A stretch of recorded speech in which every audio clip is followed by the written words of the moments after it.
Lights on. All right. Welcome in to We Gon' Figure It Out. Huh! Once again, it just gets better every week. The vocal stylings just continue to get better. What we talking about this week? This is covering our last topic of conversation. Today we are talking about family communication, how you communicate with your family, your kids, your parents, your adult children. Is that it? Yeah, pretty much. And then we'll talk a little bit about some current topics that are going on, as well as we'll get into our discussion about just like kind of like a general review. Like we want to try to review a new book or something that may have helped enlighten us in a different way. So when it comes to family communication, there are so many different things that we could talk about. There are so many different angles we can come from. You were earlier today, you said there were some things that you wanted to mention regarding going into a conversation about how do you talk to a parent, or how does a parent learn to communicate to an adult child? Right. Now, what kind of brings that along for us is our oldest just officially turned 18. So here's something that we don't really know about yet. We know the frustrations that we faced as adults, wanting our parents to speak to us or treat us a certain way. Mm-hmm. But now we have to learn to practice, put into practice, talking to our child who's now of adult age. Yes. And she's very quick to say she's not an adult because she ain't trying to get kicked out the house. She still wants stuff paid for. Yes. But that's kind of one of the things that we're looking at, is that conversation. So as an adult, let's put it from what we know. Let's talk what we know before we get into what we think, right? Okay. So as an adult, how do you think you want your parents to communicate with you? So first I want to kind of define what I think an adult is. I think an adult is someone who's, handling their own business, handling their own affairs. They are, living on their own. They have their own transportation or means of transportation of getting around and things like that. And they're not dependent on their parents anymore for that type of assistance. Yes, you'll still help them here and there, but they're not totally dependent on you for assistance. Yeah. So with that being said, I think that if you have an adult child that even still may be a young adult, but they're doing and living on their own and doing all those things, then it's imperative that the parent respects that child's boundaries. And now you're saying this from an angle of what you want as what you wanted as an adult child. Yes. Like you, and what's respecting the boundaries? Like, so as a kid or as an adult, sometimes as parents, we may communicate kind of rough to get our point across. Mm-hmm. You might be threatened, so to speak. Like somebody might actually say to you, like, "Hey, you better, do this. Yeah. You need to do this or else." All threatening language has to go out once they become adults. Right. Yeah, it does. And two, along those lines, you have to be able to allow them to make their own decisions at that point. Yeah. And whether you think, you can give them advice, but whatever decision they decide to make, you have to be okay with that, and be there to support them through decisions that you don't think is very good.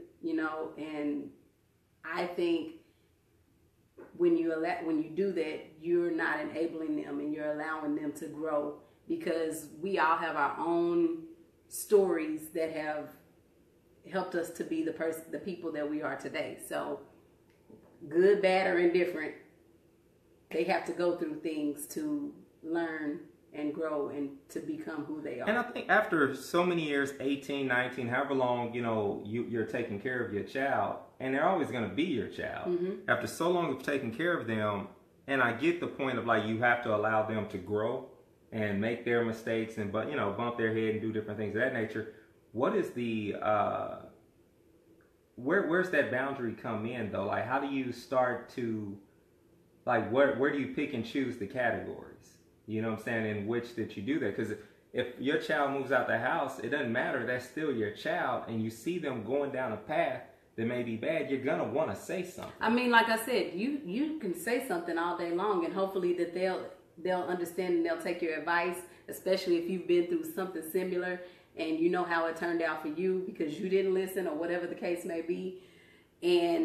But ultimately, if they are providing and doing everything for themselves and they're not dependent on you, you have to allow them to go through their things. But why though? Like, I mean, like, or how? Not so much why, but how? Like, how do you get? Because you've done this for so long. How can you just stop and say, okay, I'm going to keep my mouth shut? You should, but how can? And that's the part that's going to be frustrating for me because I'm asking you how, and I know you can't have a legitimate answer at this point because we haven't really gone through it. But that's the big question for me is how. How do you just, like, because so many years of you're the daddy or you're the mama and you're used to helping, you're used to, putting your opinion in there. I think for one, you have to handle it prayerfully. If they're telling you something that they're doing, then you have to come at it. You have to pray about it, speak to them about it and tell them, well, I don't think this is a good decision that you're making in this. But ultimately it has to be on them because they are in that mode where they're, as an acting adult. But the only thing I can say and what I plan to do is handle things like I do now with a lot of prayer and, speaking when I'm allowed to speak. So as far as moving to that point of you being an adult and you get married or you start to have your own children, right? Your parents are going to have something to say. So how do you as an adult, not the parents, how do you communicate back to your parents? Because if they're frustrating you, how can you communicate back to them that, you don't appreciate them standing over your shoulder, telling you how to burp the baby or telling you how this should go or that go? How do you communicate that as an adult to your parent? Okay, for one, you have to be very respectful. You still have to be respectful. You still have to honor them because they are your parents, and that's, what we do is we honor our parents. But in a respectful way, you have to say, and I don't think that you should do it in the confines of where the children are, your children or whatever, if they, if they're old enough to understand, but you need to have a sit down with them and say, Mama, or Daddy, this is the way I'm doing things. I appreciate your advice. That's nice. But my fear in that situation has always been, will they get an attitude? Yeah, they will. And how do I avoid then the argument, the backlash? Because, regardless of how older they may be, they're my parent, they still may act a fool.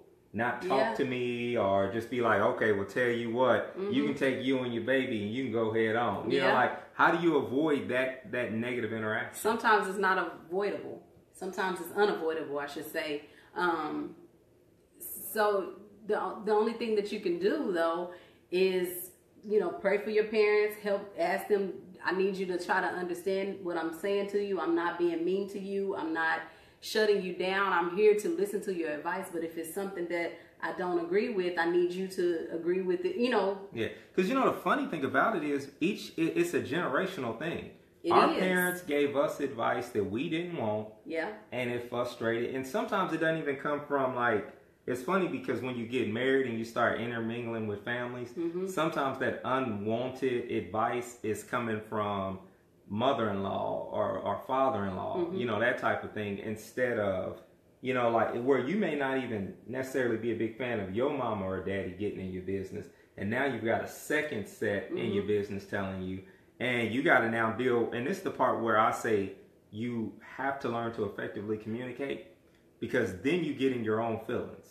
True. Then it becomes about how you feel about that person, and then what that message that the mother-in-law or the sister or the in-law may be trying to give you is then out the window, because you're like, well, he or she don't like me anywhere. He or she thinks that I'm not good enough for their kid. Right. And they're like telling you, flip the baby over when you burping them, and then it happened quicker. You know what I'm saying? Like, and you 10 steps deeper. So for me, that's one of the things you have to not take things so personally. Yeah. I think too. You can't take things personally in that way.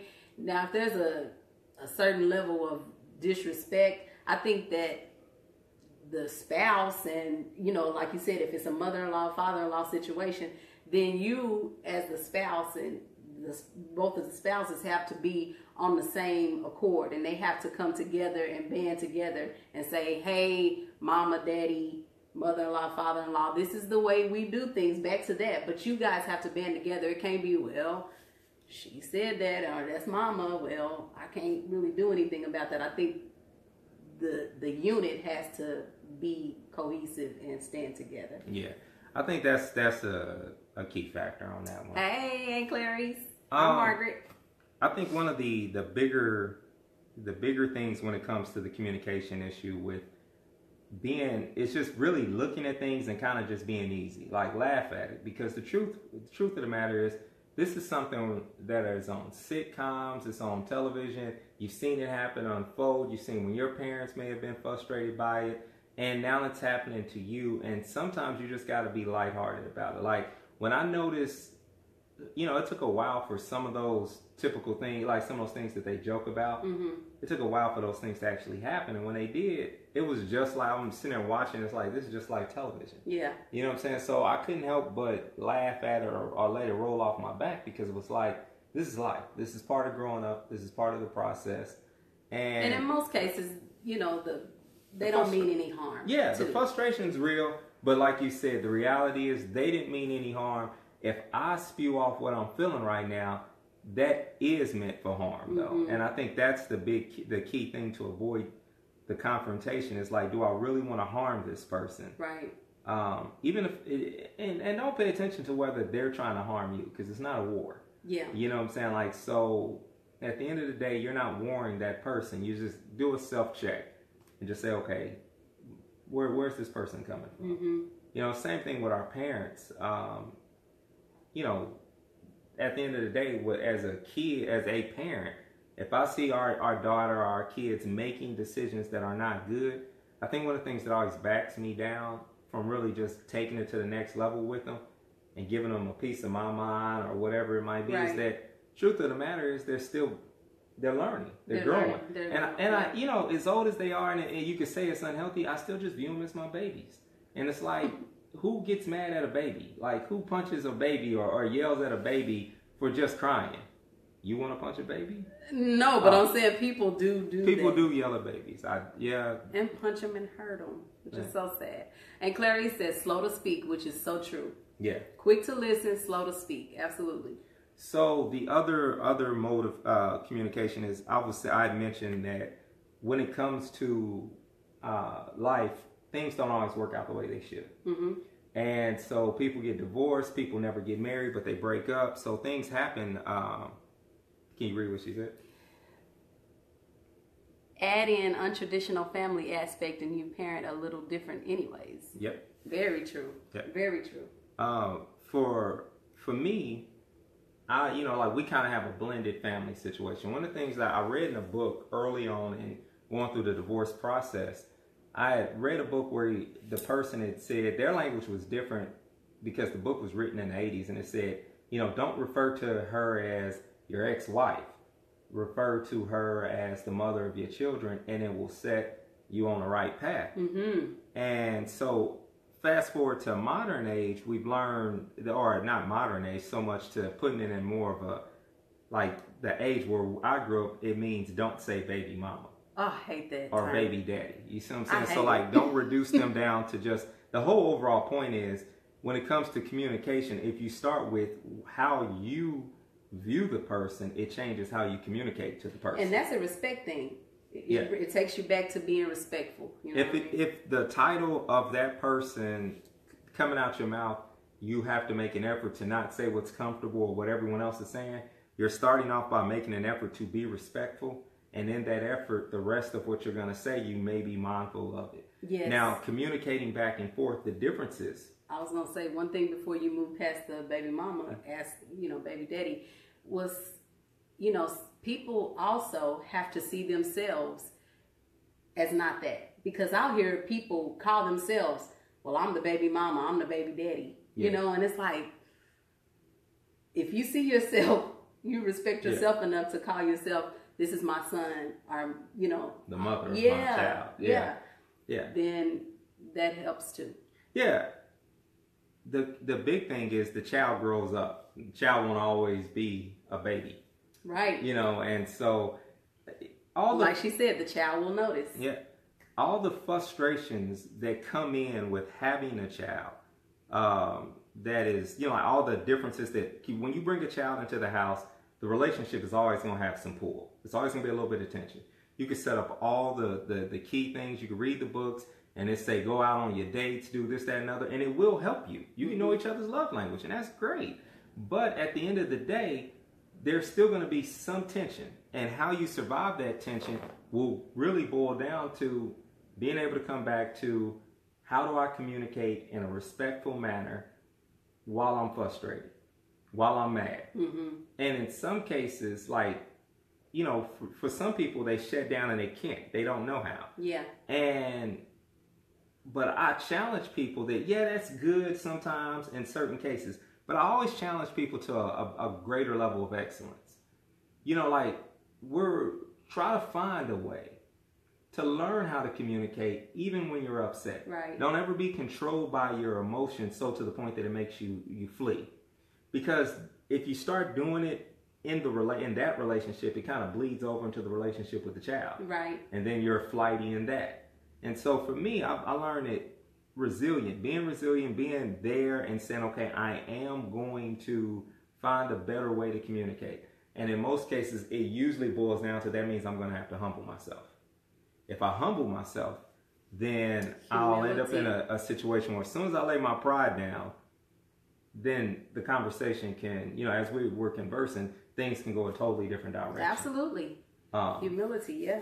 And so you know, at some point, that family dynamic has to go. It has to go a certain direction. You know, like where you have to learn to communicate. I want my child on the weekend. This isn't my normal weekend, but I want to do something with them. She wants to do something with them. How do we communicate this? Because this is frustrating. Because I never ask if those sentences are starting with I. You're already in the wrong spot. Bring it right back. Yeah, bring it right back. And it's just like, okay, so what can I do to effectively communicate? And not just for divorced families or broken, as I don't like to call it broken, but like for family, blended, or it's not just for those situations, but even within a marriage. Me and you have to learn how to communicate, how to be effective with Braden. The other night I said, hey, Braden, it's going to be this. You was like, okay, I hear that. But Braden, it needs to be something else. And I'm like, but in my frustration, I had to make a choice. How do I communicate this? Yeah.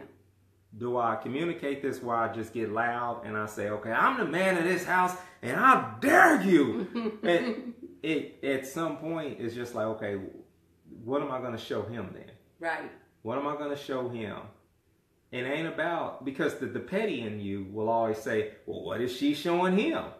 And it's like, but it ain't about that. Yeah. What am I going to do as the man? Because for me, it always boils back down to being the better example, not calling you out or saying it like that. Yeah.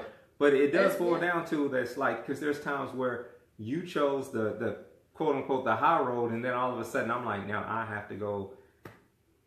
If I'm going to chase her in this argument, I got to go up a high road because you just chose the high one. So in order to go up a high road, I got to drop some of this baggage off. I got to drop some of that pride off, and all these other things in order to get to a point where I can communicate the pain or the whatever it is that I want to communicate. And I think that's the key factor is, do you want to respectfully within your family? Do you want to show your children how to communicate respectfully? Do you want to show, do you want to show your spouse that? Now, we talked about communication in relationships already. Right. The other thing that, when it comes to communication, with family, just to kind of switch it up is, so we don't go too far down the relationship side of it, is the factor of boundaries.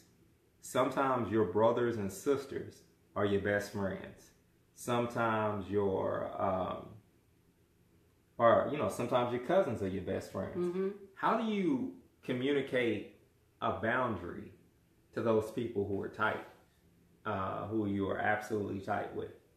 Because you primarily had your family as your best friends, from my point of view. Right. Well, I think that certain things, you can't share everything with your family. You can't share everything with your parents, especially like, and I think we've mentioned this before in another topic, especially if you are planning to work things out, y'all just going through something, maybe a rough spot or what have you.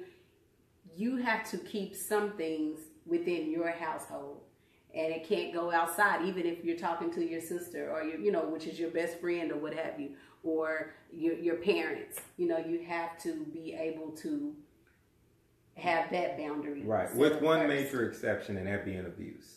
Exactly. Exactly. But what are the positive things? Like from the angle of, we learn so much that we can cripple our families sometimes with what we do with them.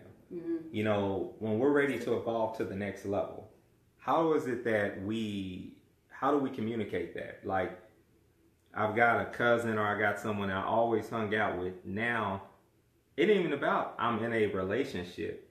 It could be about I'm in school, I'm studying, I'm trying to better myself.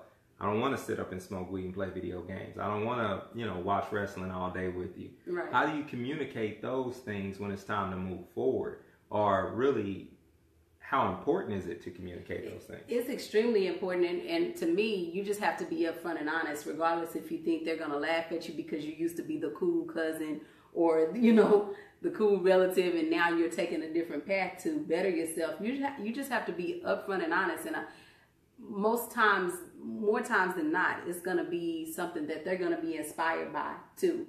But I think honesty is the best policy when it comes to that. Hey, I have school. I can't go out. I can't do the things that I need to do. I have to focus or not, even if it's not just about school, even if you're just making a different choice to have a better path in life. Well, I think for us, it comes a point to where you're maturing, you're growing. And so for each one of us, specifically in our life, at some point we made a decision for us to follow, that we said, okay, we're going to follow Christ. Mm-hmm. Like we both said that we're going to change what we do. Mm-hmm. And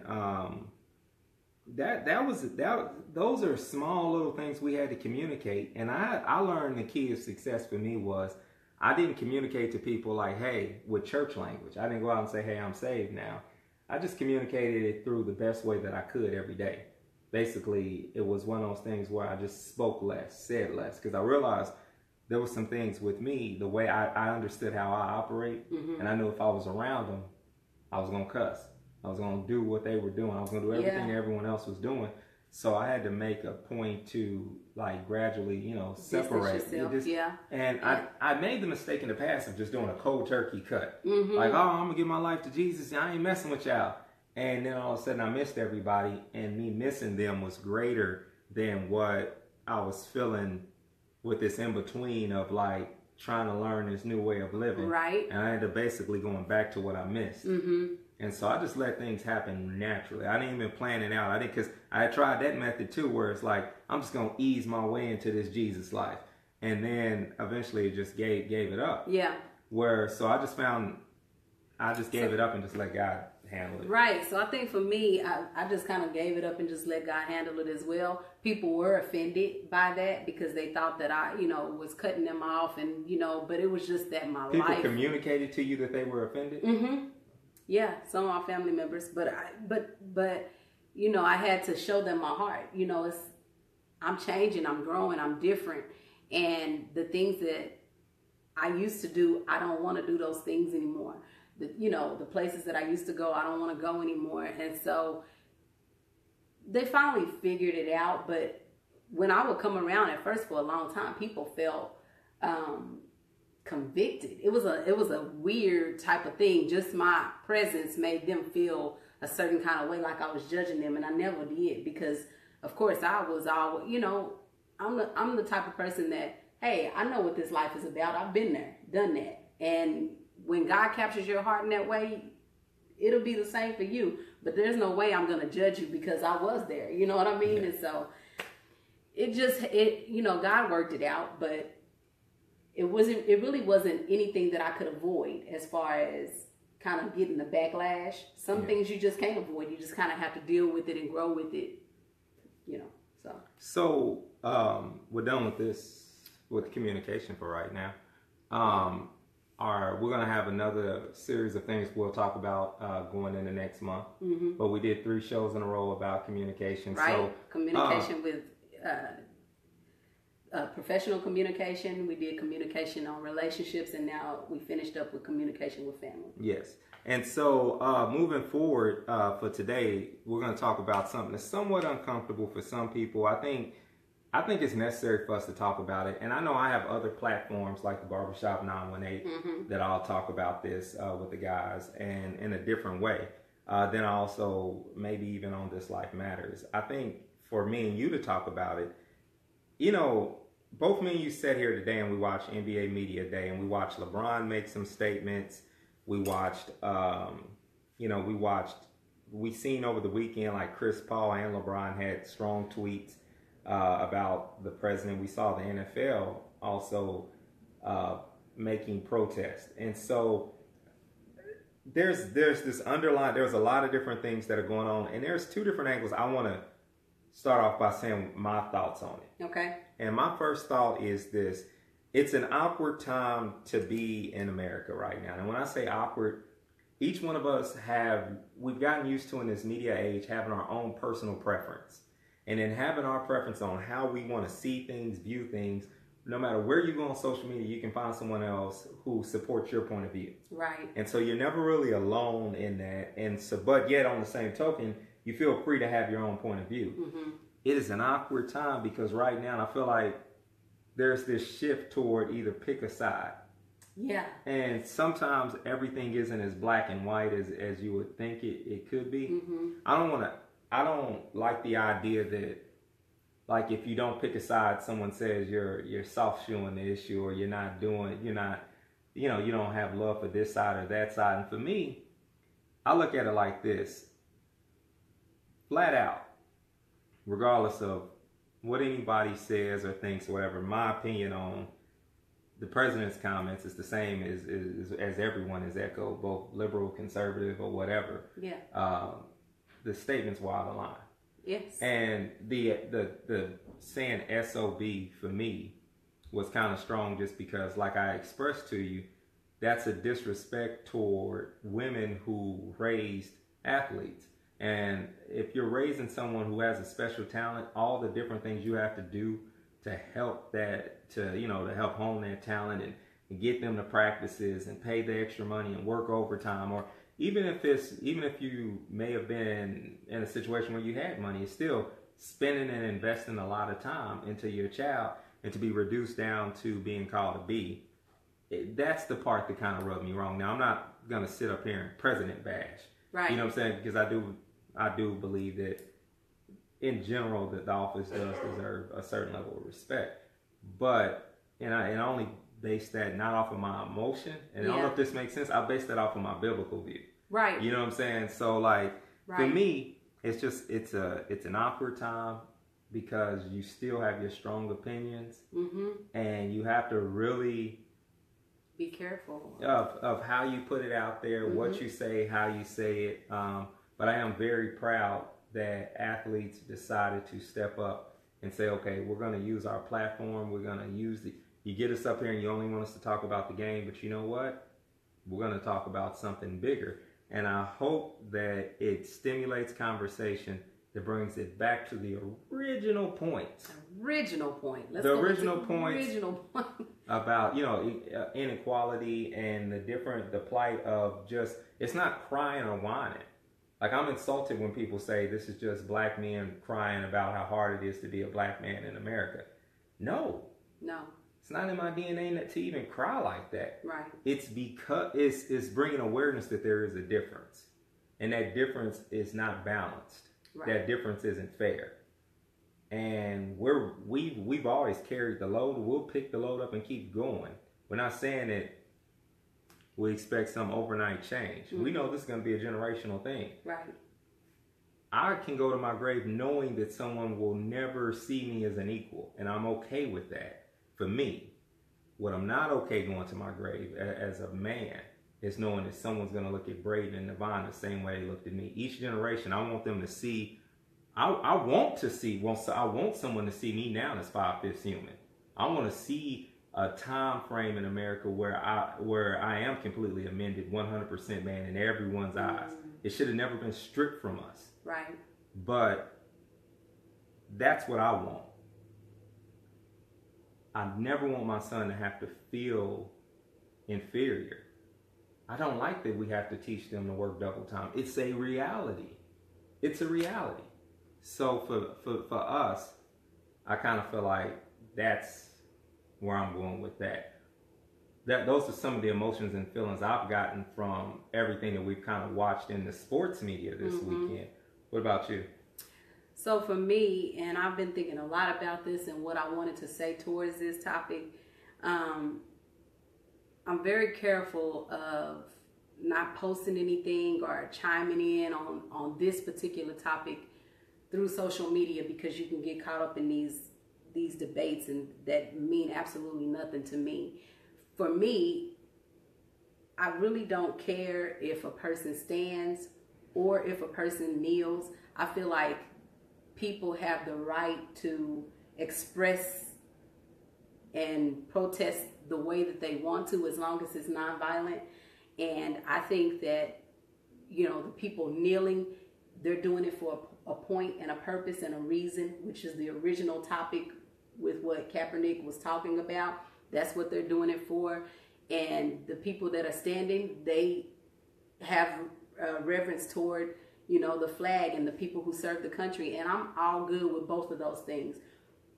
What I don't like is that people can't respect, those who are kneeling, and not allow them to do that when they're doing something that's peaceful, when they're not bothering anyone. To me, it's like, why does it bother you so much? That's what I don't understand. And I think that athletes and whoever has a major platform, I commend them for, standing up what they feel they need to say, and then they need to do as far as getting the conversations and everything started. So my stance is, do what you feel is best for you, but respect the other side. Yeah. Whichever you don't agree with, respect it. I think the hardest thing for us, and the reason why we have to always choose our words carefully, especially for those of us of faith, is because there is this misconception of who we are as Christians. Mm-hmm. And I think one of the harder things for us to kind of deal with is this factor of, we live in this world where race doesn't really matter. In all reality, as a Christian, we don't put a whole lot on it, but there is this reality that it does. You know what I'm saying? Like the separation that we see even on Sundays. You know what I'm saying? Like, we see all these different things that speak to the heart of man. Now, it ain't got nothing to do with, I ain't putting any of this on God. Mm-hmm. I'm putting it on where it came from. There's a reason why I may prefer to go to a black church, because I'm comfortable there. Mm-hmm. There's a reason why people are only comfortable with so many people of a different ethnicity coming into their place of worship. And that's the heart of man. It has nothing. God didn't set that up. Yeah. And it's sad because we can't talk about it, because a lot of people, they want to place it's easier to place the blame on God. And I think that's why it's necessary for people of faith to step up and begin to have these conversations and to talk to one another about it, and have awkward and ugly conversations, because at the end of the day, there are some hardships that people face that they shouldn't. Right. At all. There's some things that people are going through, and it's not fair. I've worn this point out to a point where I don't even like making it anymore, but I always show in my own life how you can be a complex thinker, and each man should be. In my own life, I recognize one thing: not every police officer is bad. Right. And so the protest, if I ever took a knee, or if I ever showed if I was ever upset about the course and the way things are going in America, it's not toward the good soldiers. It's not toward It's not toward all of the political structure of America. It's not toward the good cops. It's for the ones who are breeding hate. Yeah. That have power, that have, or that continues to, as they breed hate, continues to keep people I love captive in that hate mode. Mm-hmm. Because they're breeding fear, and we're not something that you should fear. Right. Like, you don't have to put it out there that knee is that person taking a knee is a threat. That person needs to be put into a particular category. Yeah. No different than I don't feel threatened by the Marine that lives next door. Right. You know what I'm saying? Like, I don't think anything negative of someone who in fact, I admire a person who's willing to lay down their life. Right. Just the same way I hope that one day someone can look back and they can admire the legacy of the men and women who are risking, and yes, it is a risk, because they are risking their money and everything that they've worked hard for. Yes. Athletes don't get a chance. See, I may retire at 60 something. Most athletes have to retire when they're my age. Yes.